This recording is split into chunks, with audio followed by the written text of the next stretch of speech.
大家好，我是老宋，今天是在开罗的机场，现在是早晨的5点多。然后呢，现在要从开罗的机场飞到约旦的安曼去。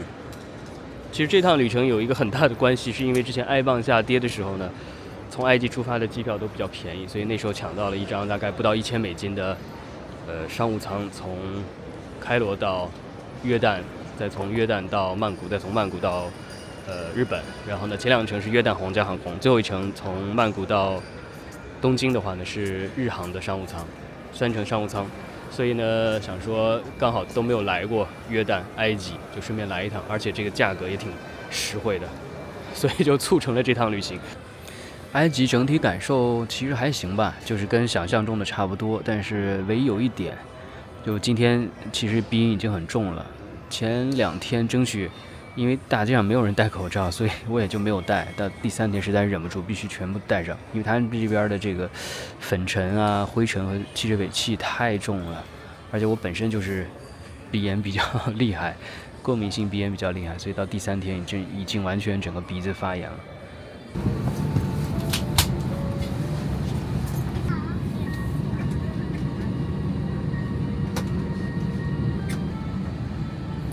他们的这个欢迎饮料呢是一杯阿拉伯咖啡，还挺有他们的特色的，特别苦，跟中药一样。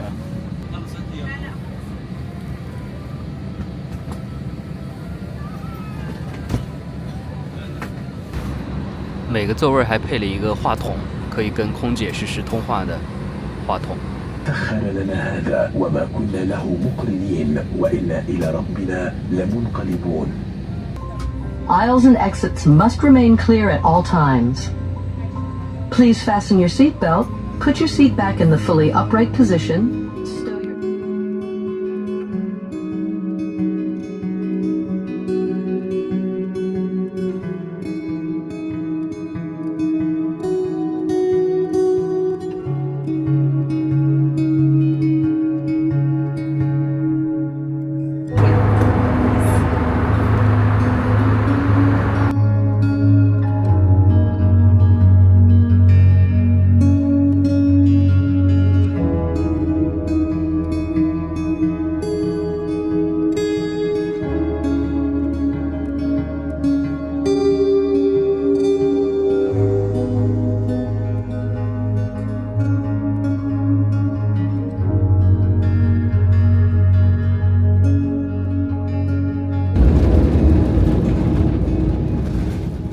Dear guests are welcome to Queen Ali International Airport, Amman. Local time 5 minutes to 9 a.m. and outside temperature 6 degrees Celsius.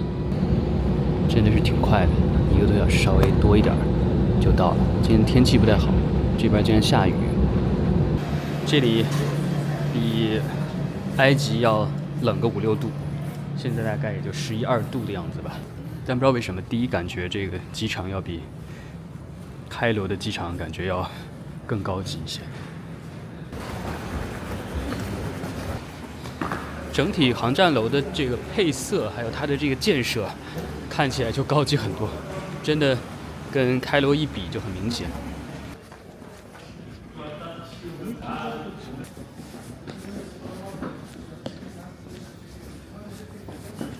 哇，这边就感觉舒服很多，人也很少。我觉得这机场设计的真挺漂亮的，而且可能是早上吧，所以现在人也不多。在等行李的时候，看到换汇柜台，想说先换点钱，工作人员只说了对美金的汇率，听起来还可以，就直接换了$100，包括剩下的不到2000的埃镑。结果拿到钱之后傻眼了，数了数怎么才70多，仔细看了一下，竟然手续费扣掉了17.8约旦丁内尔，一下子就损失了$20多。这一坑实实在在踩得比在埃及还要深，当然也怪我没问仔细，大家千万要引以为戒。出机场之后，就可以看到有一个 Airport Bus 的这个小站，可以在这儿买票，一个人是3.3块约旦币。这个车还挺准时的，10点钟准时出发。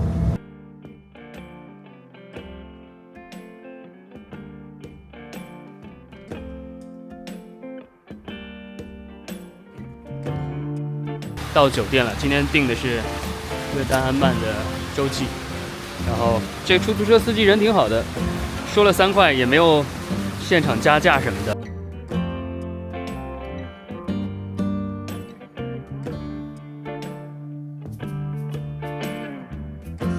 整体来说看起来还不错，挺干净的，然后装修啊、内装什么的也挺新的。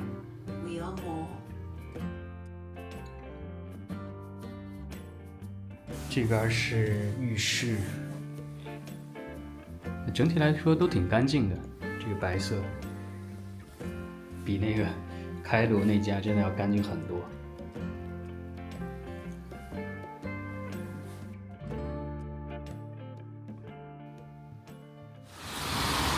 刚搜了一下，酒店旁边好像有一个卖那种台湾挂包一样的吃的店，就打算中午随便吃点，好像还离得挺近的，过去看一下。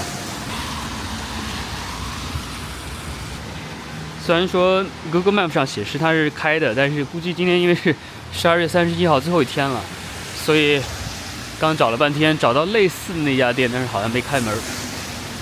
只能先往下走看看，路上有什么店。怎么安曼这边感觉也是山城，房子都是建在坡上的，这也是起起伏伏、上上下下的弯道。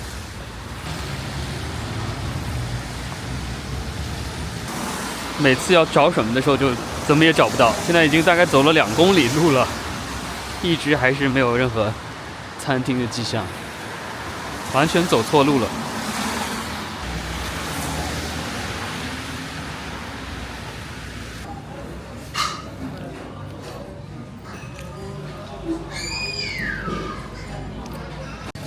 这家店看起来好像还挺有名的，还贴了很多的照片，应该是很多人都来过。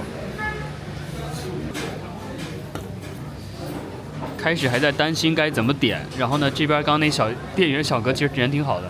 然后会讲英语的，介绍了直接就推荐了几个游客必点的，然后就点了。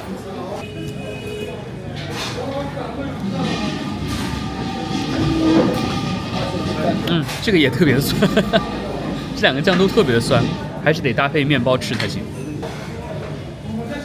然后这边吃饭是配热茶的，我觉得挺舒服的，刚好适合今天的这种阴雨的天气。这个炸团子。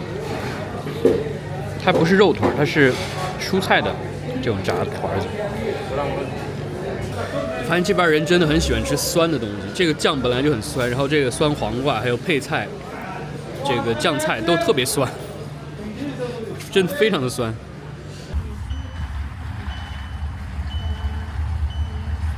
从那个山下打车上来到这个安曼城堡山，上面有一只猫，其他也没有人。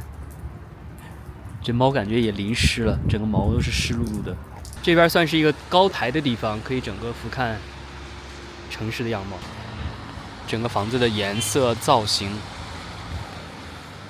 几乎都是一样的。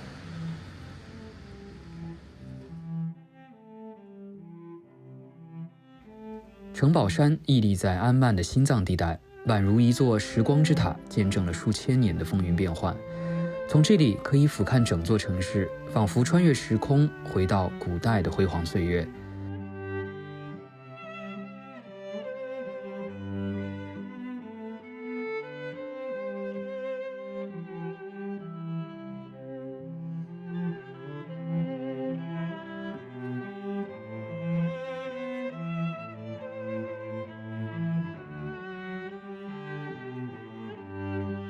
山顶的古城堡曾是罗马、拜占庭和伊斯兰帝国的要塞，凝聚了多种文明的印记。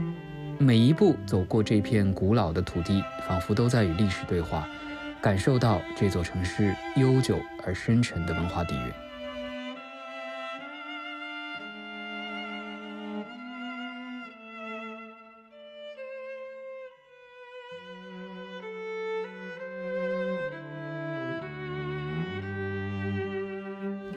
约旦首都安曼是一座建在7座山丘上的城市，古老与现代在这里完美融合。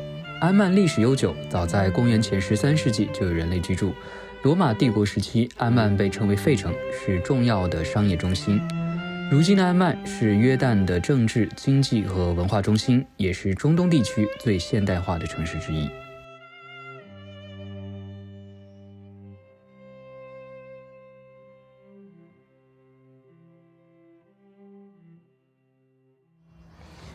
从城堡山下来的话，我强烈建议大家可以不用再打车了，可以直接就是继续往前走，顺着路下山。这一路这个风景其实还挺漂亮的，很有当地风情的一条小路，也很安静。但现在他们这个中东的城市，就是经常能听到这种大喇叭的诵经的声音，应该是诵经的声音吧。这边就有牌子，去那个罗马剧院或者是 downtown 的话，直接从这边走下去就好了，给你提示这边有一个楼梯，直接走下去就可以了。真的还挺方便的。我觉得今天的交流虽然说只交流了几个人，但是整个约旦的人的英文的水平，我觉得比埃及要好一些。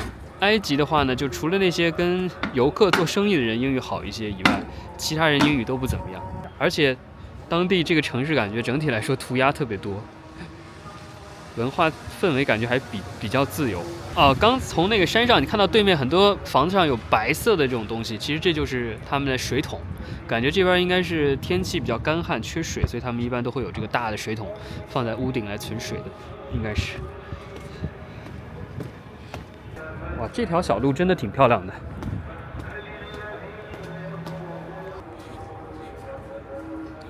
他们当地真的很喜欢吃这种腌菜，腌酸黄瓜，真的很酸这个东西。小店还挺有意思的，卖一些工艺品、纪念品，还不错。刚好这个风景可以看到下面罗马剧场的，想着顺便在这儿稍微休息一会儿吧，挺冷的，喝杯热茶，真的挺适合这个冬天的。然后薄荷茶会一大片薄荷，然后还有糖，他们这边喝茶的标配。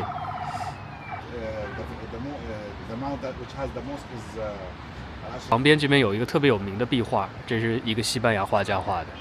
这刚刚老板介绍了，这老板其实挺好的，还介绍了一下眼前的这山。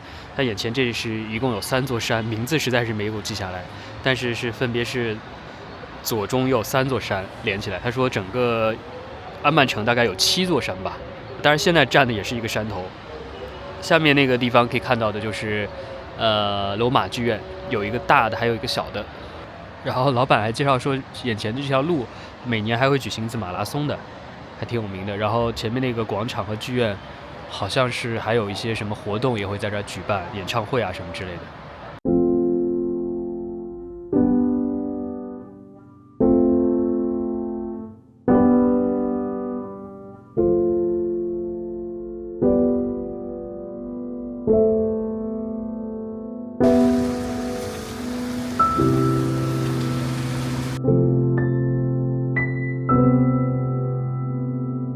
这边可以看到很多当地的精神少年，然后很多小孩路过都会打招呼。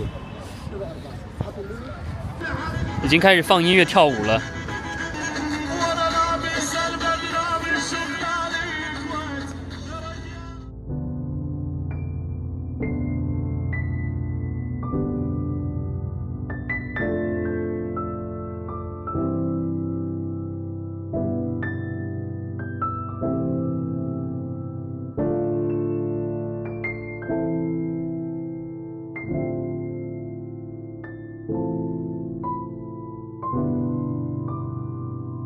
但这爬上去的台阶真的很陡啊，挺难走的。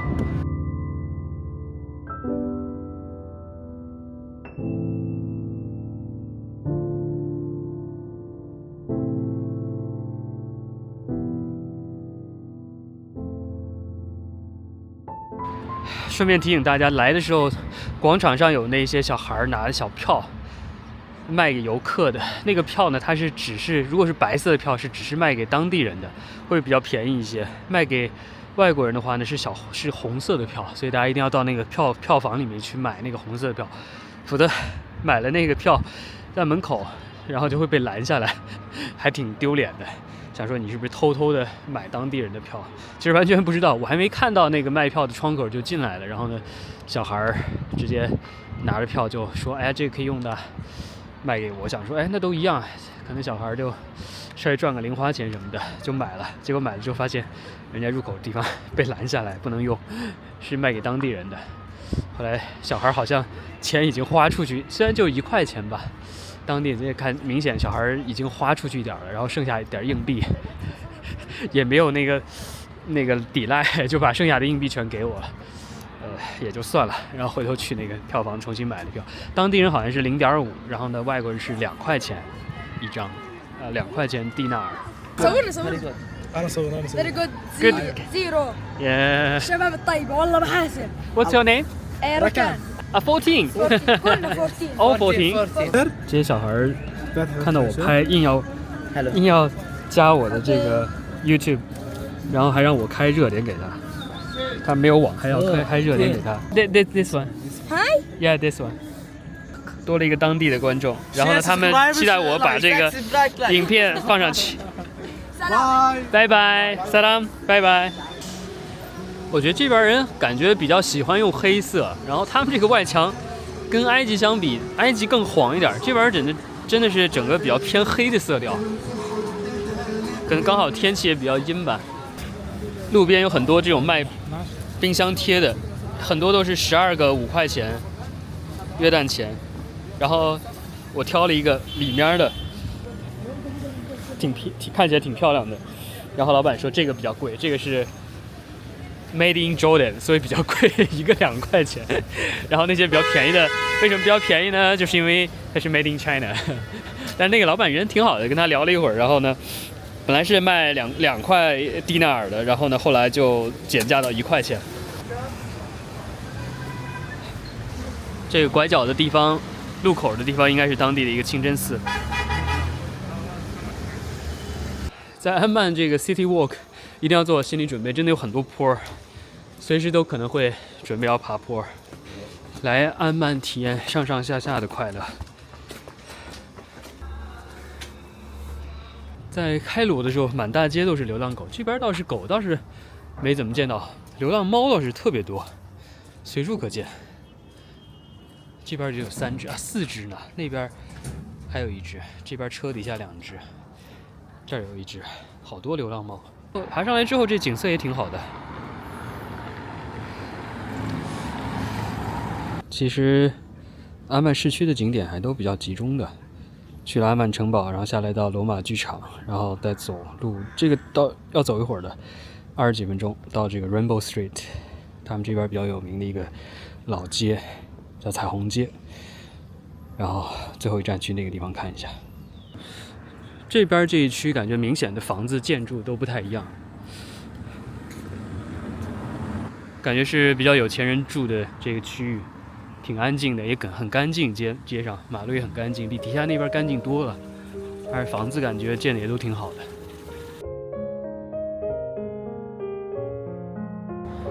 这儿已经可以看到标志了，前面就是房子，这边真的非常的幽静。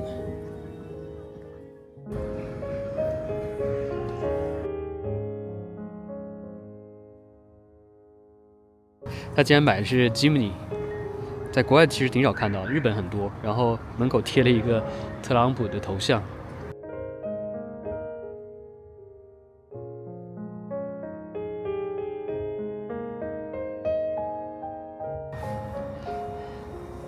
我觉得正因为他们这边是这种上上下下起起伏伏的，所以很容易有这种俯视的视角，所以看上去很漂亮。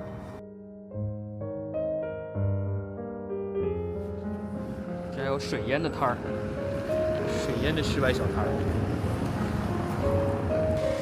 整条路有很多的餐厅啊、咖啡店啊、手工艺品店、纪念品店。大概估计今天也是31号了，所以游客啊什么人都比较少一些，显得稍微冷清一点。平时应该人会更多。这应该是卖披萨的吧？啊，鸡肉卷。这边这条路装饰的挺漂亮的，挂了很多灯笼啊，很有亚洲风情啊。很多人也会在这儿拍照。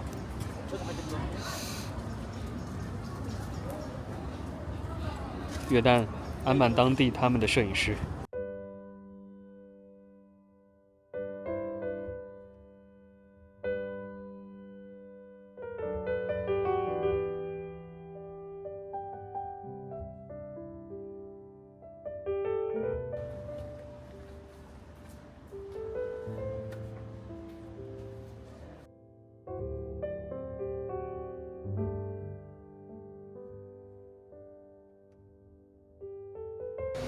很多的这种工艺品店真的还挺漂亮的，然后选择也挺多的，还有卖这种死海泥什么的，应该是约旦特色了。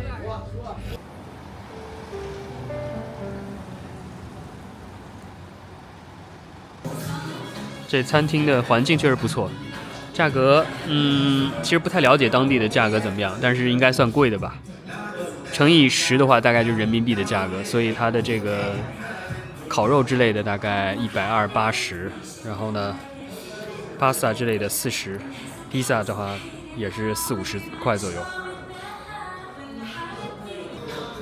刚到餐厅坐下，外面就开始下大雨了。今天这雨真是不停啊！不过还好，这个新年的最后一天没有因为找不到吃的而在街上乱窜。虽然说价格倒不便宜，但是至少有一个温暖的地方。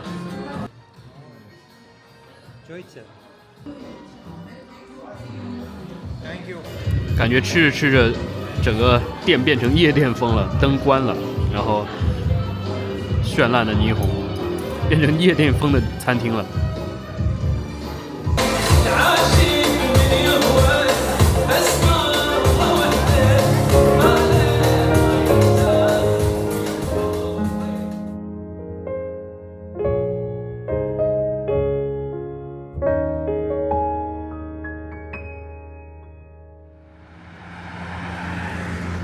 今天终于不下雨了，天气好很多。其实今天挺适合 City Walk。现在准备打车去一个汽车站，然后发现约旦这边 Uber 打车的话，他们车的车况都好很多。埃及那边真的是所有车都特别烂，破破烂烂的，然后感觉都不是2手好几手的车，几乎没坐到一辆比较好点的车。约旦这边真的是。从昨天到今天坐了3次车，都还挺好的。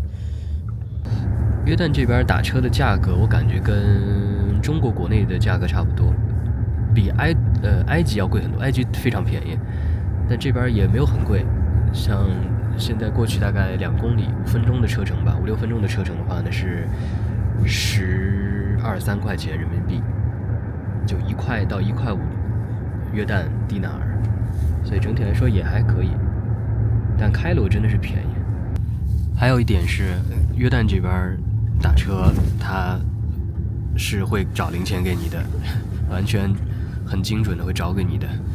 但埃及那边，你如果是现金支付没有零钱的话，一般真的不会找给你的。所以这点也是挺大的区别。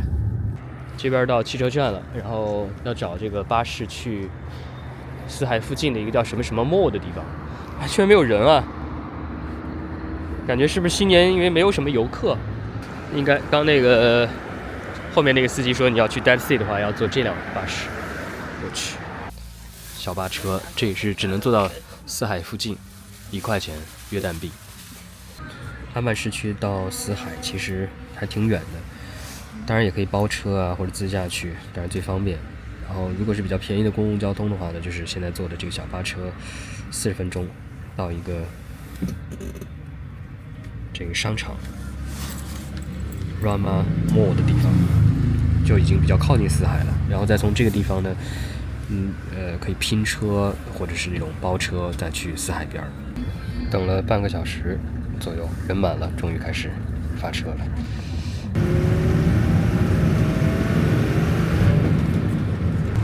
大概40分钟吧，然后这边看起来应该是小镇的一个地方，感觉今天真的完全没有游客啊。所以不知道能不能成功的打到车去死海。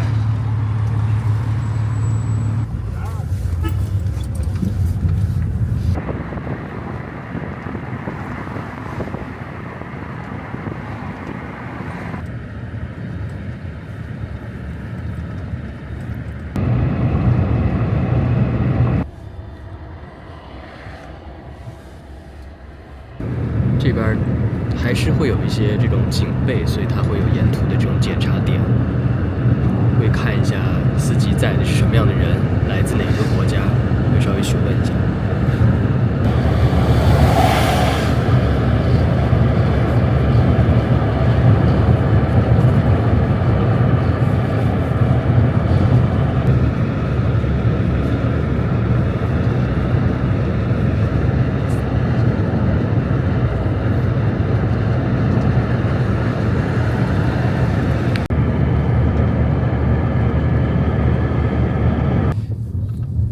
这是司机介绍的一个地方，不知道怎么样，20块钱不知道花的值不值。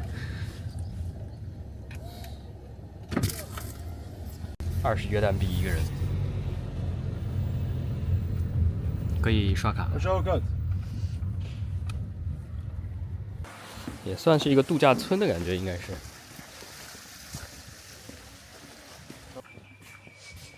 这边看起来景色其实还是不错啊。这边有一个他们的泳池的，这边是有泳池的，然后底下那边应该也是可以去海边。感觉现在就是因为可能是淡季吧，整个挺萧条的，没什么人，非常的空旷。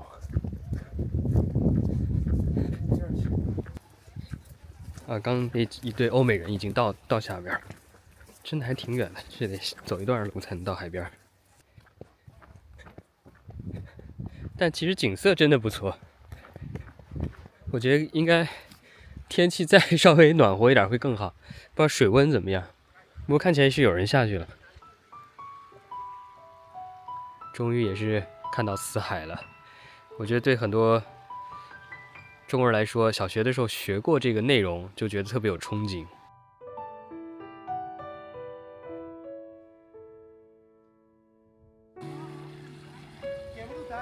要真没人的话，也还有点害怕，还是有人的。这个看起来应该是真的是可以浮起来的，那边一家人都已经浮起来了。近距离到海边就可以看到这个盐块，全是盐的结晶，附着在石头上，这盐度真的非常高。刚下去已经试过了，真的是可以浮起来，还挺难得的体验。全是盐的结晶。水还挺清澈的，但是这个水因为它盐分太高了，所以里面没有鱼的生长，然后也不能把它弄到眼睛啊、嘴巴里面去。今天是没有拿报纸，很多人会拿一个报纸过来，然后呢躺着看，或者是拿一本《读者》，还有人专门千里迢迢带一本《读者》来躺在这儿看的。这边还有岸边还有这个死海泥，你可以用这个泥来涂一下，盐分高。要尽快的把身上的这些水冲掉，这边淡水。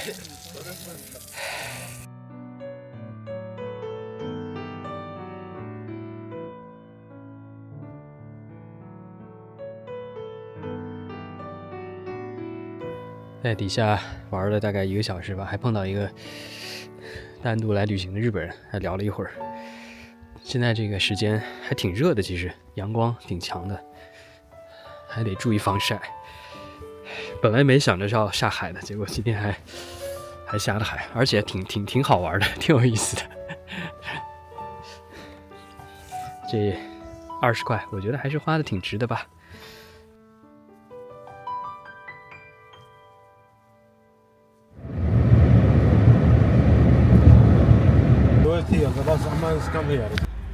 还好等大概不到10分钟车就来了。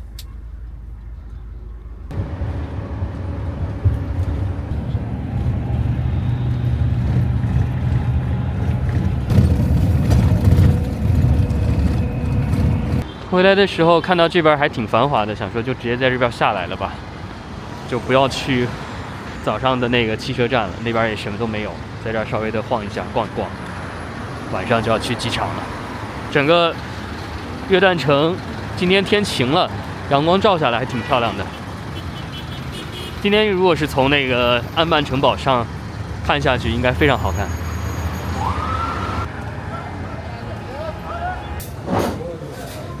路过一片市场，然后呢问当地人找了一家厕所的位置，然后呢上完厕所就发现这一家当地人，完全都是当地人吃的地方。这家店不错，虽然说看不懂字儿，但是至少有图片儿，可以指着图片来点。点了一个那个看起来是饼，左上角的饼，然后呢上来是这样子的，好像是羊肉饼吧，有一股羊肉的味道。这边还是羊肉比较多一些，热热的还挺好吃的，感觉是牛肉，我觉得应该不是羊肉，没有那么大的羊肉味儿。然后本来还点了一个这个，然后老板说这个东西卖完了，可能鸡腿卖完了吧。然后因为不想吃牛羊肉，所以就跟他说只要鸡肉就行。然后就上了这样的一个鸡肉饭，应该是鸡肉的，看起来不错，但是量很大，有点像手抓饭，新疆手抓饭，但是它这是鸡肉的。这边就是感觉一片小市场的，各种店都有，卖衣服的，卖吃的。刚吃的那个饭就在这边，这家老板人还挺好的，一直在那边哈拉哈拉说了半天，但是说阿拉伯语听不太懂，这只听到他说他是 Egyptian 埃及人。然后吃完饭，本来想说猜估计可能得6、7块结果付钱的时候只要3块7，算感觉挺便宜的吧。3块7感觉挺便宜，但是其实换算成人民币的话要37，跟中国的物价感觉差不多。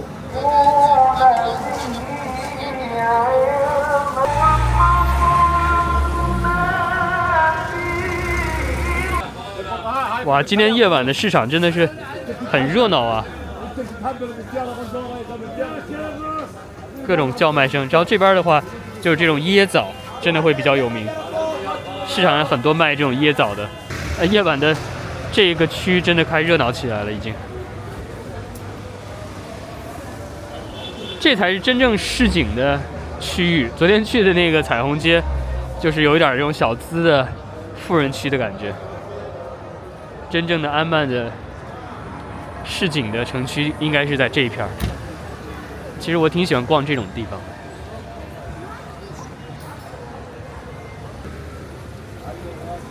其实很多旅行地越是这种非游客的地方，反倒其实物价都会比较低，然后当地人也都会比较友好一些，虽然可能英语说的不太好。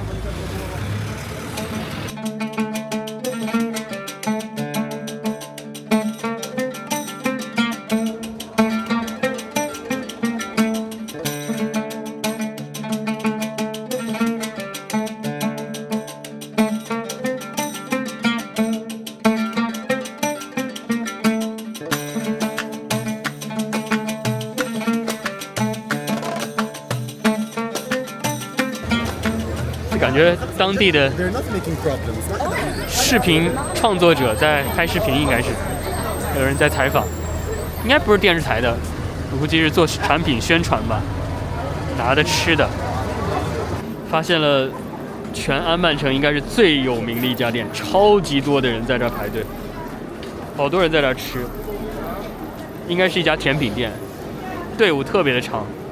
下次有朋友有机会来可以尝一下，我是不再想排队了，这人特别多。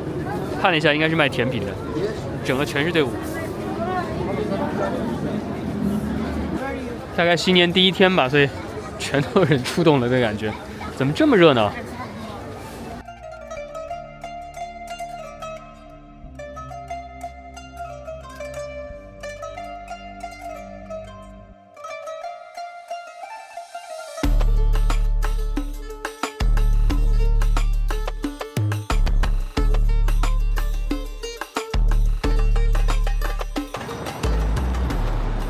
又到了安曼的阿利亚皇后机场了，准备要坐今天晚上的航班离开了。